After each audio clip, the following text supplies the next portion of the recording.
자, 우리가 지금 21장, 22장 이제 마무리를 하고 있었어요. 그죠? 자, 22장 마무리를 하고 있는데요. 여러분들 프린트 35페이지 펼쳐보세요. 프린트 35페이지. 바울 사도의 예루살렘 방문이라는 내용이 나오죠? 보기를 펼치세요. 바울 사도의 예루살렘 방문.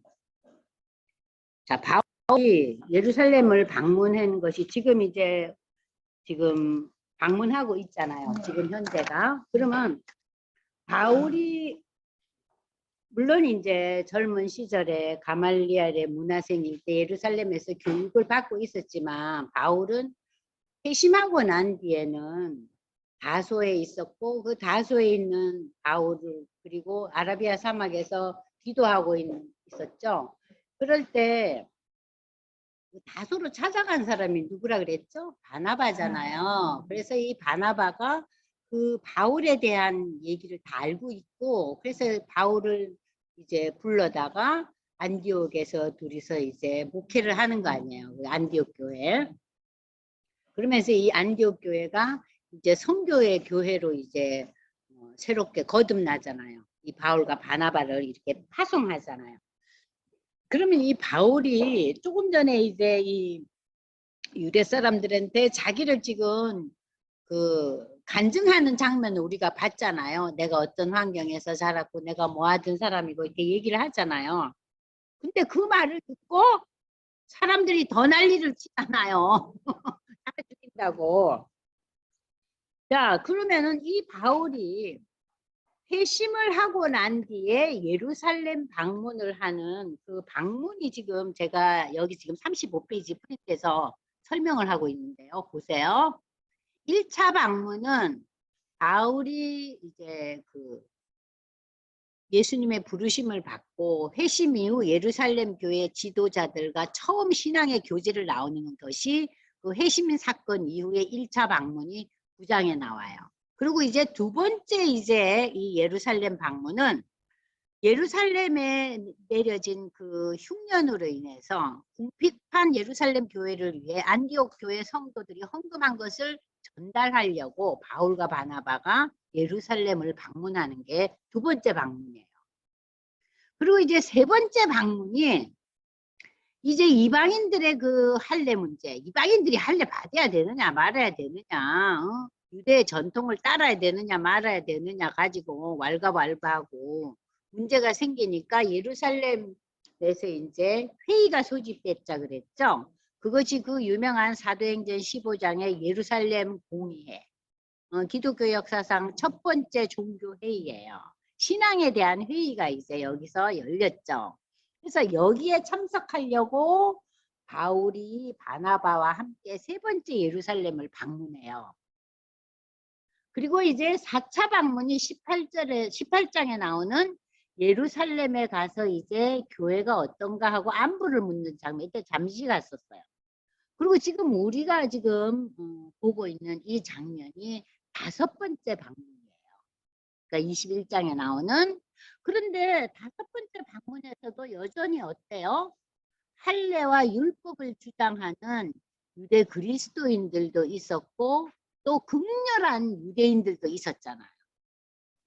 그때 바울에게 힘들었던 것은 유대인들, 그 유대주의자들의 그 극렬한 반대와 자기를 죽이려 하는 그것보다는 유대 그리스도인들이 자신에게 대해서 뭔가 이렇게 앙금을 갖고 있고 바울이 진짜 회심한 사람인가 뭔가 옛날에 바울은 굉장한 핍박자였으니까 바울에 대해서 뭔지 이렇게 의심하고 도대체 뭔가 하는. 그래서 이제 바울이 와서 여기서 뭐 했다 그랬어요. 결례의식을 하고 내가 이방인을 위한 사도지만 유대의 전통도 따르는 자다 이러면서 이제 이방 교회와 예루살렘 교회가 관계가 이제 아주 좀 부드럽게 잘 이제 연결되도록 이제 하기 위해서 예루살렘에 와서 바울이 유대 전통적 의식에 참여한 것이 우리 조금 전에 읽었잖아요. 그죠? 자, 그러고 난 게 이제 바울이 보십시오. 여기 보시면 다시 분쟁이 생기고 난리가 나니까는 군인들이 영내로 도로 들여보내요. 바울이 지금 간증하는 그 상황에서 그만하라 이거예요. 지금 또 소요 사태가 일어나니까 참 유대인들 집요하죠. 그죠? 아, 너무나 골치가 아픈 거예요. 로마의 군인들의 입장에서는. 자, 그런데 11절을 여러분들 함께 읽어볼까요? 그날 밤에 주께서 바울 곁에 서서 이르시되 담대하라. 네가 예루살렘에서 나의 일을 증언한 것 같이 어디에서도 로마에서 증언하여. 자, 여기에서 이제 하나님께서 바울에게 구체적인 확신을 준 거예요. 자기도 이 로마에 대한 생각이 참 많았는데 하나님께서 말씀을 주시는 거예요. 네가 이렇게 매도 맞고 또 이렇게 사람들이 유대 백성들이 특별히 너를 죽이려고 하는 이 난동 속에서도 담대하라. 그리고 네가 예루살렘에서 이렇게 핍박 가운데서도 이렇게 나를 증거하려고 애를 썼는데 참 이제 하리라 하는 그것이 이제 11절에 21절 23장 11절이 유명한 걸 제가 미리 이제 알려드려요. 여러분 그걸 알고 이제 23장을 보라는 거예요. 아시겠죠? 자,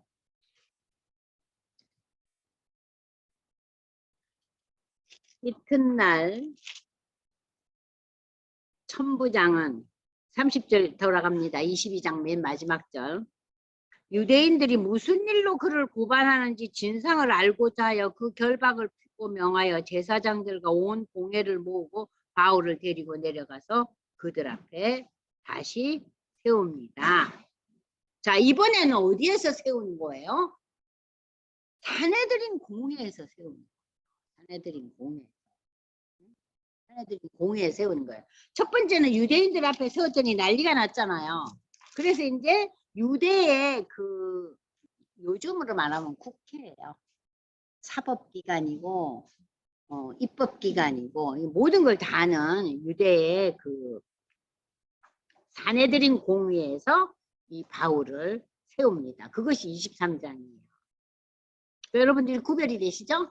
22장에서는 제일 먼저 유대인들 앞에 세워요. 그 다음에 23장에 와서는 사내들인 공회에서 바울이 공회를 주목하여 이르되 여러분이 형제들아 오늘까지 나는 범사의 양심을 따라 하나님을 섬겼노라 하거나 대제사장 아나니아가 바울 곁에 서 있는 사람들에게 그 입을 치라 명했다. 입을 치는 게 뭡니까? 입 닥치라는 소리예요. 응? 시끄럽다 이거예요. 반도라 이거예요. 응? 바울이 이르되 회칠한 밤이여 하나님이 너를 어떻게 한다고요? 치시려고 한다. 하나님이 너를 치시려고 한다. 이게 참 놀라운 말이에요. 응? 네가 나를 율법대로 심판한다고 앉아서 율법을 어기고 나를 치려 하느냐 하니 곁에 선 사람들이 말하되 아니 하나님의 대제사장을 어찌 감히 네가 욕하느냐. 자, 여기 회칠한 담이라는 말에서 우리가 알 수 있는 것은 예수님께서 말씀을 하실 때 비유로 회칠한 무덤이라는 표현을 많이 쓰셨잖아요. 그럼 이 회칠한 담이나 회칠한 무덤이라 다 똑같은 얘기예요. 그러면은 이 회칠한 무덤이라는 이 표현이 뭐냐면은 무덤에 회칠을 해 놓으면은 이게 무덤이 이제 하얗게 깔끔하게 정리가 돼 있잖아요. 그러나 무덤 속에는 지금 뭐예요? 그러니까 무덤을 여러분들이 이제 사람이 죽고 나서 이제 그 밑에다가 놓고 그 위에다 땅을 이렇게 우리처럼 봉분을 세우지 않아요. 이들은 그냥 이렇게 평지화 해놔요. 그러면 사람들이 지나다닐 때 모를 수 있잖아요. 그러니까 거기에다가 색칠을 해놔요. 하얗게. 그러면 그게 뭐예요? 여기가 무덤이라는 거예요. 그러면서 회칠한 무덤이라는 것은, 자, 무덤 속은 사람이 이제 썩고 악취가 나고 그런 장소인데, 회칠을 함으로써 그 썩는 냄새나 여러 가지를 이제 좀 이렇게 뭐라 그러죠? 약간 이제 눈가림을 하잖아요. 그러니까 회칠한 담, 회칠한 무덤이라는 것은 더럽고 썩어지는 이런 것을 눈에 보이지 않게, 그죠? 눈에 보이지 않게 하는 거예요. 그래서 이 회칠한 무덤이나 회칠한 담이라는 것은 예수님이 비유로 무엇을 이 얘기를 했냐면은, 겉만 번지르하게 말만 잘하는 서기관들과 바리새인들의 신앙을 보고 회칠한 무덤이라 그랬어요. 속은 시체가 썩는 냄새가 나듯이, 응? 추악하고 더러운 것들이 겉만 번지르르 하네. 그럼 여기서 말하는 회칠한 담이라는 것은 뭡니까? 유대인들의 그 형식적인 신앙을 비꼬는 말이에요. 아시겠죠? 겉만 멀쩡하는 거예요.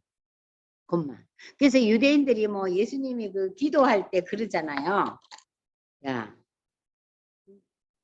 누가 너 기도하는 거 보여주기 위해서 약속을요, 대낮에 12시에 이제 그 사람들이 기도 시간이 9시, 12시, 3시에 하루에 3번 하잖아요.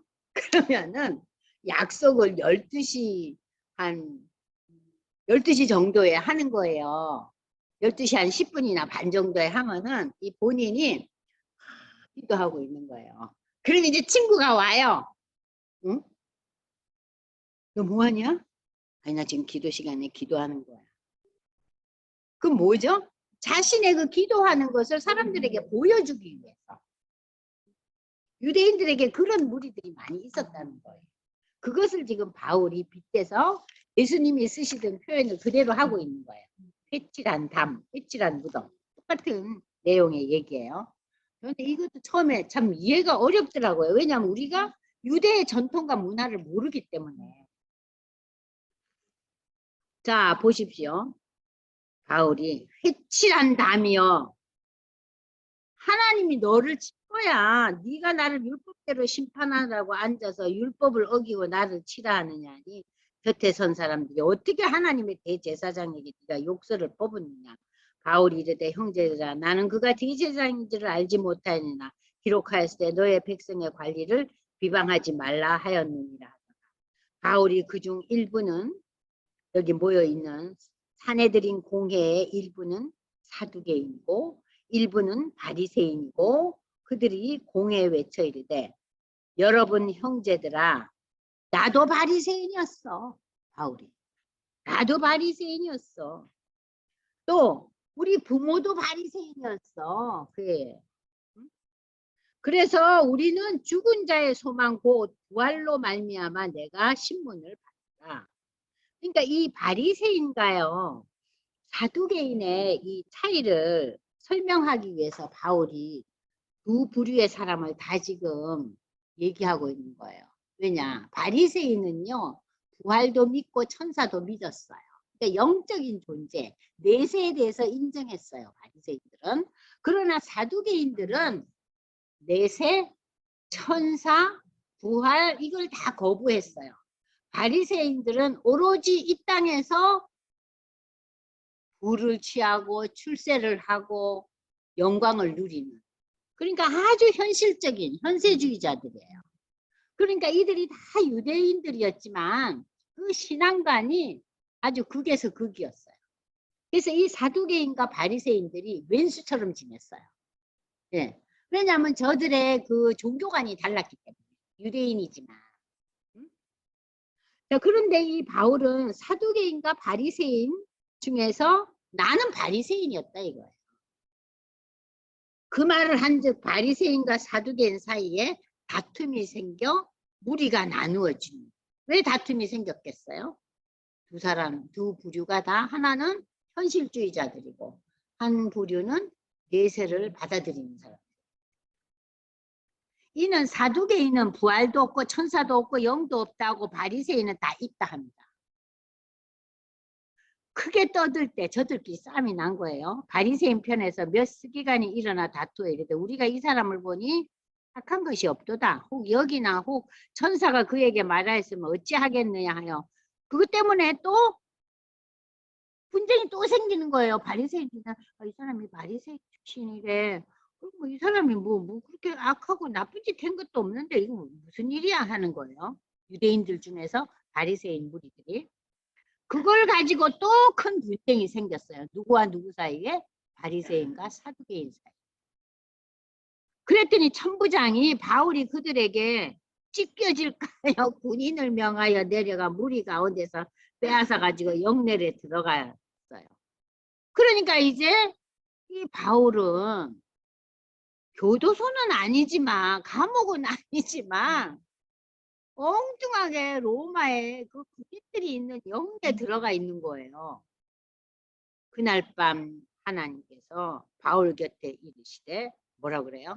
담대하라.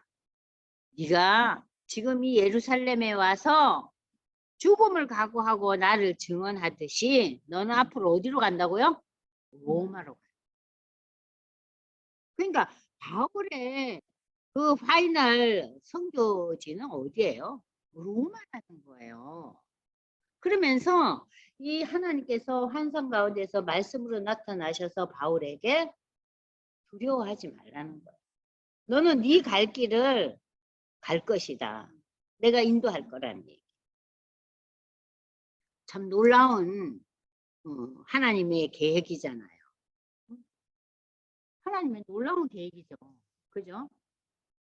그러고 난 뒤에 이제 날이 새매 유대인들이 당을 지어 맹세하되 바울을 죽이기 전에는 진짜 에베소 사람들 같죠? 먹지도 아니하고 마시지 아니하겠다 하면서 생떼를 부리는 거예요. 지금 생떼를 부리는 거예요. 이같이 동맹한 자가 40여 명이 당을 지어서 그러는 거예요.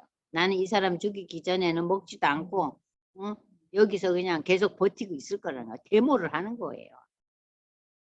대제사장들과 장로들에게 가서 말할 때 우리가 바울을 죽이기 전에는 아무것도 먹지 않기로 굳게 맹세하였으니 이제 너희는 그의 사실을 더 자세히 물어보려는 척하면서 공회와 함께 천부장에게 청하여 바울을 너희에게 데리고 내려오게 하라. 우리는 그가 가까이 오기 전에 죽이기로 이미 다 준비되어 있다. 보면 다 죽이겠다는 거예요. 자객을 보내서 죽이겠다는 거예요. 나오기만 하면요. 지금 로마 저기 뭐예요? 그 군인들의 영내에는 들어갈 수가 없잖아요. 나오기만 해봐라. 그때 바울의 생질이 나타납니다. 바울의 생질은 바울은 결혼을 안 했잖아요. 바울의 그 누나의 아들이에요. 생질이 그러니까 조카죠. 바울의 조카가 저들이 매복하여 있다함을 듣고 놀래가지고 그 영내에 들어가 바울에게 이 사실을 알려줍니다. 바울이 한 백부장을 청하여 이르되 이 청년을 천부장에게 인도하라. 그에게 무슨 할 말이 있다 하니 천부장에게 데리고 가서 이르되 제수 바울이 나를 불러 이 청년이 당신에게 할 말이 있다 하매 천부장이 그의 손을 잡고 물러가서 조용히 묻되 내게 할 말이 뭐냐 대답하되 유대인들이 공모하기를 그들이 바울에 대하여 더 자세한 것을 묻게. 이것은 하나의 트릭이에요. 네, 오라는 거예요. 우리가 뭐 좀 물어볼게요. 사실은 그게 아니죠. 나오자마자 칼을 던져서 죽이려고. 우리가 뭐 좀 물어보려고 그러니까 좀 내리고 오셔. 내리고 오셔. 그런 거예요. 하고 내일 그를 데리고 공회로 내려오기를 당신께 청하고자 하였으니 당신은 그들의 청함을 따르지 마옵소서. 그들 중에서 바울을 죽이기 전에는 먹지도 않고 마시지도 않겠다고 맹세한 40여 명이 그를 죽이려고 숨어서 지금 다 준비하고 당신의 허락만 기다린다니. 이에 천부장이 그 바울의 그 생질 조카에게 이 일을 나한테 알려줬다고 네가 절대 말해서는 안 된다. 어? 그러니까는 이걸 잘 비밀리 붙이고 백부장이 백부장 두 사람을 불러서 천부장이요. 그날 밤 제3시에, 제3시라는 것은 이스라엘은요, 플러스 6을 더하면 돼요. 그러면 30 플러스 6이면 밤 9시죠. 밤 9시에 가이사라까지, 이제 가이사라에 총독부가 있는 거예요. 예루살렘은 유대인들이 사는 유대 땅에는 유대인들의 그 수도잖아요. 그 당시에. 그러면 이 가이사라는 유대 백성들을 관리하는 총독부가 있는데요. 그러면 이 가이사라까지 갈 바울을 지키려고요. 보병 200명과 기병 70명과 창병은요. 창 던지는 병사예요. 창병 200명을 준비하라 하고 또 바울을 태워 총독 벨릭스에게로 무사히 보내기 위해서 바울이 타고 갈 짐승도 준비하라고 했어요. 그러니까 바울이 이 유대인들의 폭동 사태로 인해서 아주 그냥 무슨 행차를 지금 하는 거예요. 호의를 받으면서. 그러니까 바울이 지금 보병 200명, 기병 70명, 창병 200명을 여러분 보세요. 무슨 대군단이 가는 것 같아요. 몇백 명의 군인들이 호송을 하는 거예요. 그래가지고 이제 그 총독부에 가서 총독 벨릭스를 만나게 하는 거예요. 또 이 아래와 같이 편지하에 이르실 때 클라우디오 루시아는 천부장의 이름이죠. 천부장 루시아는 총독 벨릭스 각하에게 문안을 합니다. 이 사람이 유대인들에게 잡혀 죽게 된 것을 내가 로마인 사람인 줄 들어 알고 군대를 거느리고 가서 구원하였다가 유대인들이 무슨 일로 그를 고발하는지 알고자 하여 그들의 공회로 데리고 내려갔더니 이들이 고발한 내용인즉 그들의 율법 문제에 관한 것뿐이요 한 가지도 이 사람을 죽이거나 결백할 사유가 없음을 발견했다고 이 천부장이 이제 그런 거예요. 편지를 보내는 거죠. 그리고 이제 고발하는 것이 이런 내용이다 보니까 그러나 이 사람을 해야 되는 관계가 있다고 누가 내게 알려주기로 곧 당신 총독께로 보내며 고발하는 사람들도 당신 앞에서 그에 대해서 말하라고. 총독 앞에서 너희가 고발할 내용이 있으면 총독에게 가서 요청하라. 응? 왜냐? 바울은 로마인. 로마 시민권자잖아요. 그래서 이 보병들이 명을 받은 대로 밤에 바울을 데리고 안디바드라에 이르네. 안디바드라라는 곳은 어디냐면은 가이사라 가기 직전에 40km 지점에 조그마한 도시예요. 거기에 이제 왔어요. 바울을 호송을 하고. 어? 그러니까 바울이 죽임을 안 당한 거죠. 왜 죽임을 안 당했어요? 로마에 가야 되니까. 하나님께서 놀라운 역사를 계속 일으키는 거예요. 그래서 이제 이튿날 아침에 기병으로 바울을 호송하게 하고 영내로 돌아가니라. 그들이 가이사에 들어가서 이제 천부장이 아까 그 편지를 써줬잖아요. 그죠? 그 편지를 총독에게 드리고 바울을 그 앞에 세우니 총독이 읽고 바울더러 너 어느 영지 사람이냐? 물어 길리기아 사람인 줄 알고 이르되 너를 고발하는 사람들이 오거든 내 말을 들으리라 하고 헤롯궁에 그를 지키라며. 이 당시 이제 총독 간저로 헤롯궁을 총독 간저로 이제 썼어요. 자, 그러면 여기서 이 당시에 24절에 보면은 벨릭스 총독이라는 사람이 나오죠. 이 당시에 그 유대 총독이 누구냐? 벨릭스예요. 그러면 이 벨릭스라는 사람은 어떤 사람이었느냐? 이 벨릭스는요 아주 요상한 사람이었어요. 총독 중에서 이 사람은 노예 출신. 여러분들 여기 페이지 37페이지 보시면은 벨릭스의 1이 아니고 24절에 나오는 거예요. 자, 벨릭스 총독은 노예 출신이 총독이 되었으니까 얼마나 강교하고 나름대로 머리 회전이 빠르고 대단한 인물이죠. 노예가 총독이 됐어요. 보통 사람이 아닌 거예요. 그 노예가 총독이 돼갖고 유대를 다스리다 보니까는 이게 눈에 보이는 게 없는 거예요. 잔인하고 탐욕스럽고. 그래서 결국 이 벨릭스는 오랫동안 총독의 역할을 못하고 로마 황제에게 고소당하고 소환당해가지고 결국 총독 자리에서 쫓겨났어요. 이 벨릭스가. 아주 교활하고 잔인했고 이 유대를 다스릴 때 너무너무 탐욕이 심했고, 그러니까 뭐 그 탐관오리죠, 일종의. 그런 사람이었어요. 근데 이 벨릭스에게 이제 가는 거예요. 그래서 이제 24장은 이 벨릭스 앞에서 바울이 변증하는 거예요. 그러니까는 사도행전 그 1차, 2차, 3차 전도 여행이 끝나고 이제 바울이 예루살렘에 잡혀가서 제일 처음에 유대인들 앞에서 변증하죠. 그 다음에 누구 앞에서 변증해요? 사내들인 공회에서 바리새인과 사두개인들 앞에서 변증하죠. 그 다음에 벨릭스 총독 앞에서 간증해요. 그 다음에 또 베스도 총독 앞에서, 그러니까 벨릭스가 2년밖에 총독을 못 하잖아요. 그리고 난 뒤에 후임자 베스도 앞에서 또 한 번 간증을 해요. 기독교를 이제 변증하는 거예요. 그러니까 이 부분이 굉장히 중요해요. 그 내용이. 예수가 누구냐 하는 것을 여기서 이제 계속해서 이제 앞으로 24장에 보면은 닷새 후에 대제사장 아나니아가 어떤 장로들과 한 변호사 도들로와 함께 내려와서 총독 앞에서 바울을 고발해요. 이제 이렇게 이제 사건이 전개되면서 결국 총독에게 고발을 이제 이 유대인들이 하잖아요. 그 대제사장의 이름으로.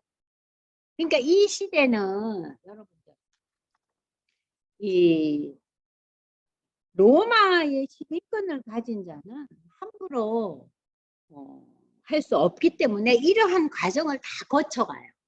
이 과정을 거쳐가면서 하나님께서는 바울의 입술을 통해서 기독교를 전달하는 거예요. 누구에게? 그 당시의 최고의 지도자들에게. 그죠? 처음에는 유대인들에게, 그 다음에는 바리새인과 사두개인들에게, 그 다음에는 벨릭스 총독에게, 그 다음에는 베스도 총독. 참 놀라운 일들이 일어나고 있어요. 그러니까 여러분들이 이제 성경 읽을 때, 유대인들한테 한 얘기, 그 다음에 바리새인과 사두개인들한테 한 내용, 그 다음에 벨릭스 총독한테 이 기독교를 이제 설명한 거, 그 다음에 베스트 총독에게는 또 어떻게 했나. 이렇게 하면서 바울의 그 신앙에 대한 그 변증이 쫙 나와요. 사도행전 후반부에. 그러니까 지금 초반부에는 여러분들 사도행전 1장에서부터 12장까지는 그러니까는 이제 뭐 초대교회의 부흥과 그 초대교회에 내려진 그 그야말로 유대인들의 그 핍박 속에서 다 흩어지잖아요.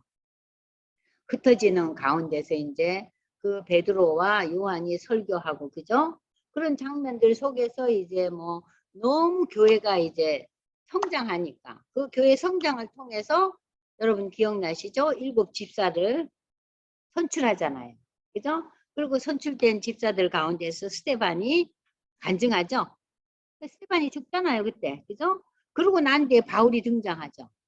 바울이 등장하면서 그 다음에 이 바울이 쓰임 받게 하는 그 과정을 바나바가 연결고리가 되죠. 그죠? 그리고 이제 바나바와 바울이 안디옥 교회에서 목회를 하다가 선교사 파송받죠. 그리고 이제 1차 선교 여행이 전개되잖아요. 아시아 지역에. 근데 2차 선교 여행을 하려고 그럴 때 아시아를 다시 한번 돌아보고 더 넓은 지역으로, 아시아가 워낙 크니까 터키 지역이 선교를 하려고 그러는데 그리스 사람이 한산 가운데서 손을 흔들잖아요. 우리를 도와달라고. 그래서 바울이 어디로 갑니까? 헬라로 가는 거예요. 그러면서 복음이 여러분이 잘 아시는 빌립보, 데살로니가, 베레아. 그리고 밑에 아가야 지역에 아덴과 고린도에 오잖아. 그죠? 그리고 이제 다시 아시아로 들어와서 안디옥으로 돌아오고 3차 선교 여행은 전체를 다 도는 거예요. 그리고 마지막에 조금 전에 배웠듯이 우리가 배웠듯이 예루살렘으로 돌아오잖아요. 그랬더니 예루살렘에서 바울을 죽이려고 들잖아요. 그래서 이제 이 바울의 그 로마로 이송당하기 전에 4번에 걸친 바울의 그 간증, 변증이 나오는 거예요. 그러니까 이 내용이 참 중요해요. 그리고 지금까지 여러분들이 배운 것 중에서 그 사도행전 15장에 나오는 이방인에게도 구원의 문이 열려 있다. 그리고 이방인들을 너희가 율법으로 저들을 괴롭게 하지 말라. 저들에게 권면사항은 음행을 하지 말고 피를 먹지 말고 이런 권면사항은 있지만 이것은 구원과 관계없다 그러잖아요. 그러니까 이러한 사도행전의 그 흐름을 쭉 아시고 난 뒤에 로마서를 읽으면 로마서가 쉬워지고 로마서를 좀 읽고 난 뒤에 사도행전을 읽고 겹치기로 읽게 되면 사도행전의 내용이 조금씩 이해가 더 빨리 돼요. 사도행전이 역사적인 기록이지만은 신앙에 대한 내용이 간간히 있기 때문에 그냥 누가 언제 태어나고 누가 무슨 일을 하고 그런 역사적인 기록하고는 좀 달라요. 그래서 어떠셨어요? 쉽지는 않아요. 쉽지는 않아요. 여러분들이 이제 이렇게 조금씩 읽어가면서 바울이 그래서 결국 바울이 가야 될 것은 하나님이 뭐라 그래요? 너는 로마로 가야 돼. 그것이 이제 나타나는 열매가 28장 맨 마지막 절이잖아요. 바울이 이때 동안 2년 동안 로마에서 셋집에 거하면서 모든 오는 사람들을 맞이하고 복음을 증거하니 막는 자가 없더라. 그리고 사도행전이 끝나요. 참 은혜롭게 끝나요. 자, 어떠셨어요? 좀 오늘 아까 우리가 이 컴퓨터가 좀 문제가 생겨가지고 제대로 잘 듣지를 못했는데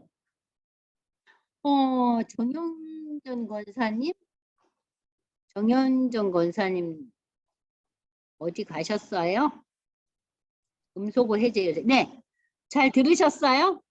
아까 저희가 컴퓨터에 이상이 생겨가지고 네, 음소거 해제하시고요.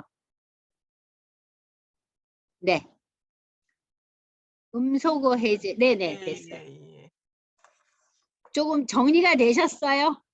예, 조금 정리가 된데 참 어렵긴 좀 어려운데 네, 쉽지 그래도 않아요. 예, 네. 예. 그런데 이제 저기 말씀 듣고서는 이제 어느 정도 조금은 그리고 네. 저기 하나님이 이제 유대인과 이방인들도 다 차별 없이 다 네. 이제 그 성도가 되게 하기 위한 계획과 바울을 쓰시는 그 바울을 쓰신 거죠. 예, 네. 예, 예. 그 계획이 너무나 좀 마음에 와닿으면서 은혜로웠어요. 네. 그래서 저기 그 말씀 가운데 사도행전 1장 8절에도 왜 오직 성령이 너희에게 임하시면 너희가 권능을 받아서 예루살렘과 온 유대 사마리아 땅끝까지 내 증인이 되라 하신 말씀 같이 네.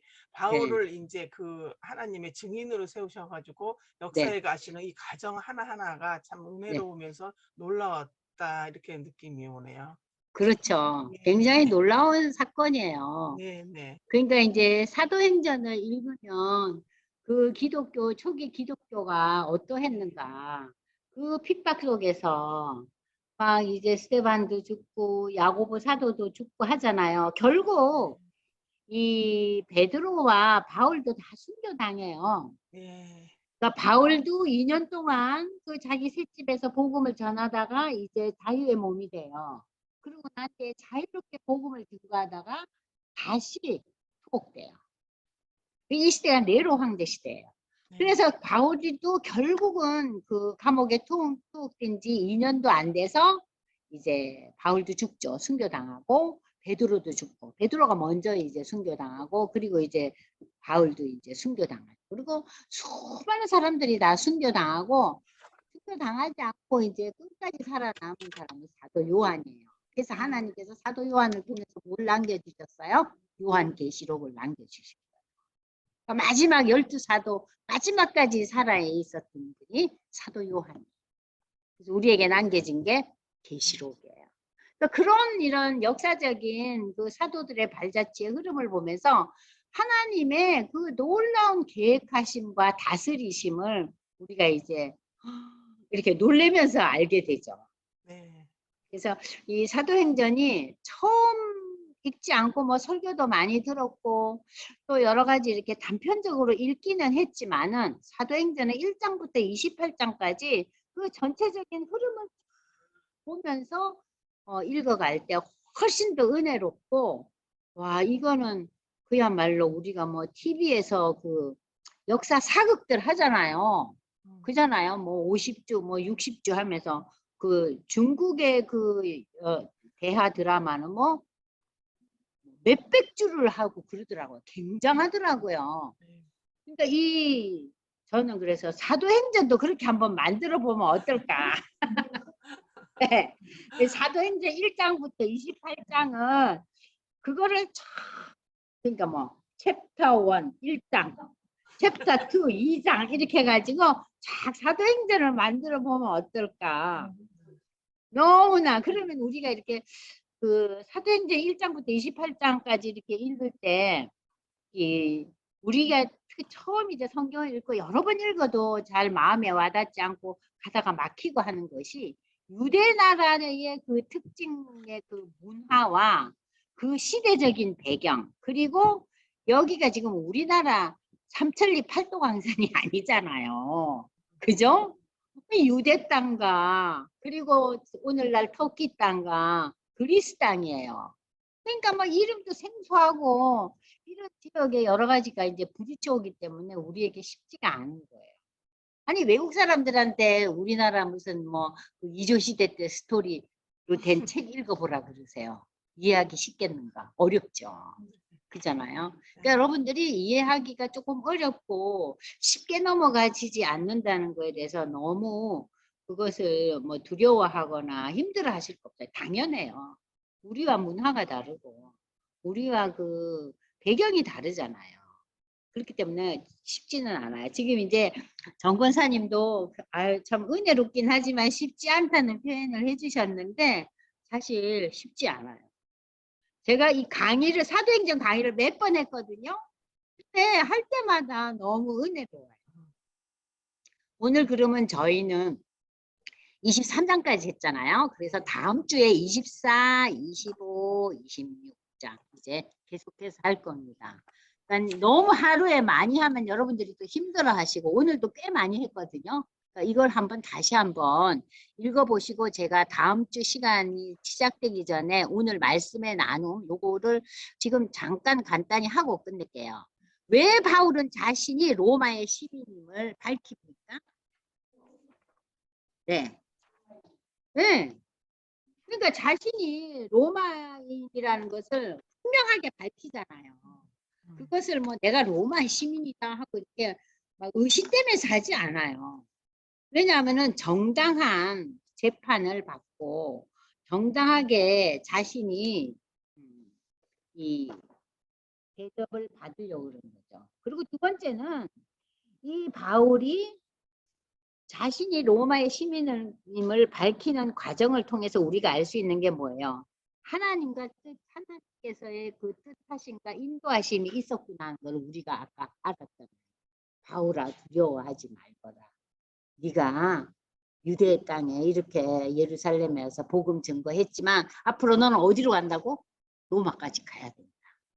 그죠? 그러니까 바울이 자신이 로마의 시민인 것을 밝힌 것은 자신에게 주어진 권리이기도 하지만은 하나님은 그 권리를 쓰신 거예요, 결국. 그죠? 이해되시죠? 바울을 살해하려는 음모가 있자. 자, 천부장은 수많은 군인들을 동원하여 바울을 로마에 보내서 재판받았잖아요. 몇백 명의 군인들이 동원됐죠? 그죠? 그러면은 우리가 우리의 신앙을 이제 유지하고 신앙생활을 잘해 보려고 할 때 어떠세요? 방해하거나 음해하는 경험이 있었어요? 요즘은 그게 좀 덜 할 거예요. 우리나라도 그 한국교회, 초대 한국교회에서는 이런 일이 엄청 많았잖아요. 예. 그래서 막 집에서 쫓겨나고 성경책을 다 집어 던지고 불태우고 쫓겨나고 막 그러지만 요즘은 뭐 그런 사건은 많이 이제 좀 약해졌겠지만 그러나 요즘은 그것과 다른 신앙을 방해하고 음해하는 경험들이 있을 수 있죠. 그러니까 자기 자신과의 그 갈등 속에서. 그러니까 내가 예수를 믿는다 하는데도 왜 나는 아직도 이렇게 자녀들의 문제나 부부 관계나 또는 대인 관계에 있어서 내가 왜 이렇게 위축되고 있나. 또 어떤 경우에는 나는 왜 이렇게 나를 주장하고 내가 드생각 고집을 부리고 그런 자기의 자기를 돌아보는 갈등들이 있잖아요. 그것은 제3자가 음해하는 게 아니라 자기 자신이 가진 캐릭터에 의해서 우리가 또 내가 신앙인으로서 이래 갖고 되겠나 하는 그런 자괴감이 있잖아요. 어떠세요? 있죠? 그죠? 저는 특별히 이제 우리 남편하고 한바탕 쌈질하고 나면 그런 생각 많이 들더라고요. 뭐 또 이런 사소한 거 가지고 이렇게 싸움을 해갖고 열을 낼까. 또 자녀 문제도 그렇고요. 그리고 이제 두 번째로는 이런 거를 또 많이들 얘기하더라고. 그 자기가 누리는 거를 못 놓치는 거. 무슨 얘기인지 아시죠? 난 적어도 이 정도는 살아야 돼. 그리고 예수를 믿는다 하면서도 너무 그냥 뭐 좋은 거 찾고, 어? 그냥 나는 적어도 이 정도는 해야 돼 하는. 남은 모르지만 자기는 알잖아.